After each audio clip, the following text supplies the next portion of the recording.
Hi అండి. ఈరోజు బొబ్బట్లు ఎలా చేసుకోవాలో ఒకసారి వీడియో చూపిస్తున్నా. వీడియో స్కిప్ చేయకుండా చివరి వరకు చూడండి. అలాగే సబ్స్క్రైబ్ చేయడం అస్సలు మర్చిపోకండి. ఈ బొబ్బట్ల కోసం 1 కప్పు శనగపప్పు తీసుకోవాలండి. బాగా వాష్ చేసుకొని నేను కుక్కర్లో వేసుకున్నాను అండి. 1 కప్పు శనగపప్పుకి 2 కప్పుల వరకు వాటర్ వేసుకోవాలండి.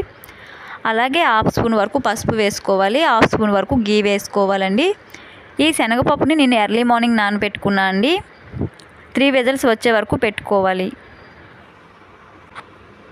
ఇలా ఉడికించిన శనగపప్పుని చిల్లులు బేసిన్లో వేసుకుంటే వాటర్ ఏమైనా ఉంటే క్రింద పడతాయండి. వాటర్ అనేది ఏమి ఉండదు ఇట్లా వేసుకోవడం వల్ల. అలాగే ఒక బౌల్ తీసుకొని 1 కప్ వరకు గోధుమ పిండి వేసుకుంటున్నా అండి. హాఫ్ స్పూన్ వరకు సాల్ట్ వేసుకుంటున్నా. ఫ్లేవర్ కోసం హాఫ్ స్పూన్ వరకు ఇలాచీ వేసుకోవాలి. కొంచెం నెయ్యి కూడా వేసుకోవాలండి. వీటన్నిటిని బాగా కలుపుకున్నాక తగినంత వాటర్ వేసుకొని పిండి ముద్దని బాగా సాఫ్ట్గా ఉండేలా కలుపుకోవాలండి. చపాతీ ముద్దలా కాకుండా ఇంకా సాఫ్ట్గా ఉండేలా కలుపుకోవాలండి.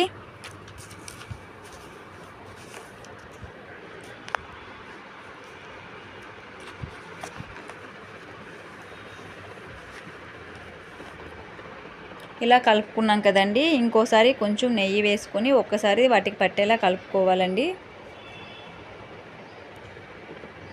ఇలా కలుపుకున్నాం కదండి. ఇలా కలుపుకున్నాక ఏదైనా తడి క్లాత్ అయినా ఏదైనా దానిపై మూత పెట్టుకోవాలండి.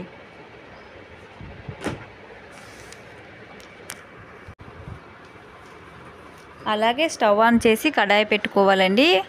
కడాయిలో ఉడికించి తీసుకున్న శనగపప్పు, నేను దీన్ని గ్రైండ్ ఏం చేయలేదండి. శనగపప్పు అయితే పర్ఫెక్ట్గా ఇట్లా చేతిలో ఇట్లా పెట్టుకుంటే చాలండి, పర్ఫెక్ట్గా బాయిల్ అయిపోయింది.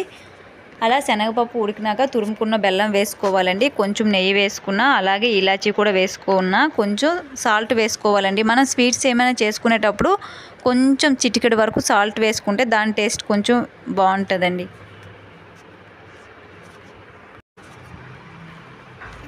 ఇలా పప్పు ముద్దని నిమ్మకాయ సైజ్ అంతా పప్పు ఉండలుగా చేసుకొని ఒక కవర్ తీసుకొని ఆయిల్తో ఆ కవర్ని బాగా స్ప్రెడ్ చేసుకొని పిండి ముద్దని తీసుకొని పలుచగా స్ప్రెడ్ చేసుకొని ఈ పప్పు ఉండని మధ్యలో సీల్ చేసుకోవాలి. ఇలా సీల్ చేసుకున్నాక పలుచగా ఒత్తుకోవాలండి. ఈ రెసిపీని ఒక్కొక్క ప్రాంతంలో ఒక్కొక్కలా పిలుస్తారండి. బొబ్బట్లు, బక్సాలు, ఓలిగా. బొబ్బట్లు అని మాత్రం నాకు తెలుసండి. ఒక్కొక్క ప్రాంతంలో ఒక్కొక్కలా పేర్లు పెట్టి పిలుచుకుంటారండి.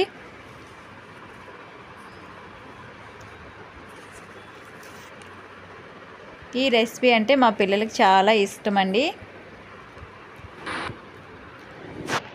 పల్చగా ఒత్తుకున్నాం కదండి. ఇప్పుడు స్టవ్ ఆన్ చేసి పాన్ పెట్టుకోవాలండి. పాన్ హీట్ అయినాక 1 స్పూన్ వరకు గీ వేసుకోవాలండి.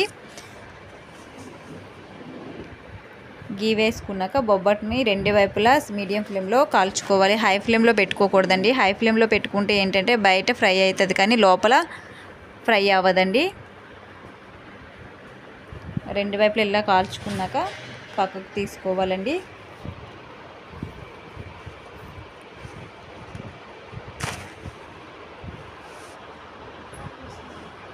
నేను ఇట్లా కాల్చుకున్నవన్నీ హాట్ బాక్స్లో వేసుకున్నా అండి. బయట ఇట్లా ఉంటే చల్లగా అయిపోతాయని హాట్ బాక్స్లో తీసుకొని వేసుకున్నా అండి.